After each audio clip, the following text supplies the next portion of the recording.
Chapter 14. Behold, the day of the Lord is coming, and your spoil will be divided in your midst. For I will gather all the nations to battle against Jerusalem. The city shall be taken, the houses rifled, and the women ravished. Half of the city shall go into captivity, but the remnant of the people shall not be cut off from the city. Then the Lord will go forth and fight against those nations, as he fights in the day of battle. And in that day his feet will stand on the Mount of Olives, which faces Jerusalem on the east. And the Mount of Olives shall be split in two from east to west, making a very large valley. Half of the mountain shall move toward the north, and half of it toward the south.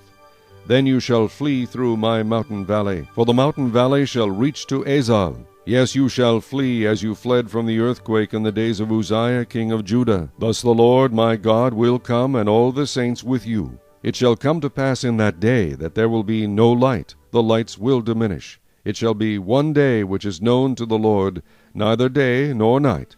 But at evening time it shall happen that it will be light. And in that day it shall be that living waters shall flow from Jerusalem, half of them toward the eastern sea, and half of them toward the western sea. In both summer and winter it shall occur. And the Lord shall be king over all the earth.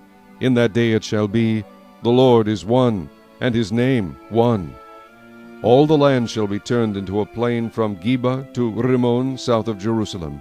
Jerusalem shall be raised up and inhabited in her place, from Benjamin's gate to the place of the first gate and the corner gate, and from the tower of Hananel to the king's wine presses. The people shall dwell in it, and no longer shall there be utter destruction, but Jerusalem shall be safely inhabited.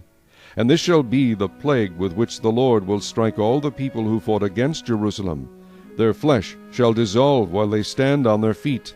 Their eyes shall dissolve in their sockets, and their tongues shall dissolve in their mouths. It shall come to pass in that day that a great panic from the Lord will be among them. Everyone will seize the hand of his neighbor and raise his hand against his neighbor's hand. Judah also will fight at Jerusalem, and the wealth of all the surrounding nations shall be gathered together, gold, silver, and apparel in great abundance. Such also shall be the plague on the horse and the mule, on the camel and the donkey, and on all the cattle that will be in those camps. So shall this plague be.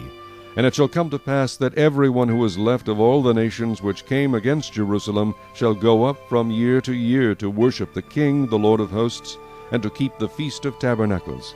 And it shall be that whichever of the families of the earth do not come up to Jerusalem to worship the King, the Lord of hosts, on them there will be no rain.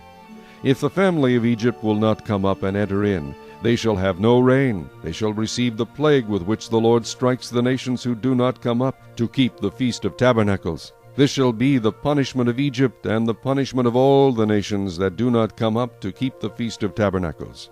In that day holiness to the Lord shall be engraved on the bells of the horses. The pots in the Lord's house shall be like the bowls before the altar. Yes, every pot in Jerusalem and Judah shall be holiness to the Lord of hosts. Every one who sacrifices shall come and take them and cook in them. And that day there shall no longer be a Canaanite in the house of the Lord of hosts.